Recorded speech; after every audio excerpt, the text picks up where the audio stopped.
అంత గొప్పగా అంత సెల్ఫ్ మేధావి కింద ఆయన చెప్పుకోవటం మనం ప్రత్యేకంగా చెప్పక్కర్లే. అంటే ఎంతో లాజికల్గా చెప్పేసినట్టు చెప్తాడు. మరి లాజికల్గా చెప్పేసిన దానికి 151కి 11కి ఎందుకు వచ్చేసాడో లాజికల్గానే చెప్తే చాలా బాగుండేది. మనం ఎంత లాజికల్గా వాగినా ప్రజలు చూస్తారో, ప్రజలు తెలుసు అన్న విషయాన్ని ఆయనకి తెలుసో లేదో అంటే ముందు చూసుకోవాలి. కంపెనీలు మొత్తం ఉమ్.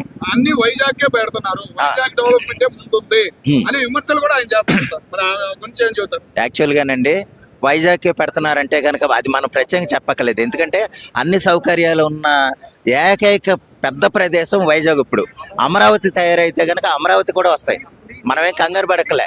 ముందు ఒక దాన్ని ఏదైనా పెట్టుబడులు, ఇప్పుడు పెట్టుబడి పెట్టడం లేకపోతే ఏదైనా కంపెనీలు రావటం మన చాయిస్, మనం ఇచ్చిన చోటే కట్టాలని కాదండి.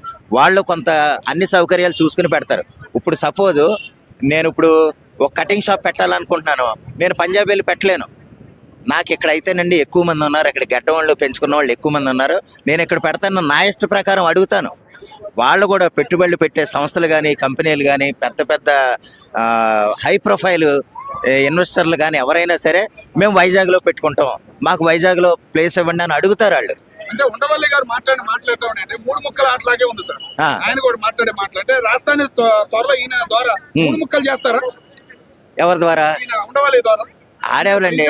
అమరావతి ఈ రాజకీయం అనేది చేస్తున్నాడు ఈయన గురించి. రాజకీయం అంటే ఒకటండి, ఇక్కడ చంద్రబాబు నాయుడు గారిని మనం ఇంకో విధంగా అర్థం చేసుకోవాలి. ఎలాగంటే ఇప్పుడు కేంద్ర అంటే మన రాష్ట్రానికి పరిపాలనా రాజధానికి అయితే అమరావతి, అయితే పెట్టుబడుల రాజధాని అంటే రాజధాని కింద అనకూడదు. మనం ఒక హై ప్రొఫైల్ క్యాపిటల్గా అయితే మనకి క్యాపిటల్ కాదు ఇక్కడ, సారీ ఇన్వెస్ట్మెంట్. అంటే ఇప్పుడు మనం ఇప్పుడు తెలంగాణ ఉంది, హైదరాబాద్నే మనం లెక్కేస్తున్నాం.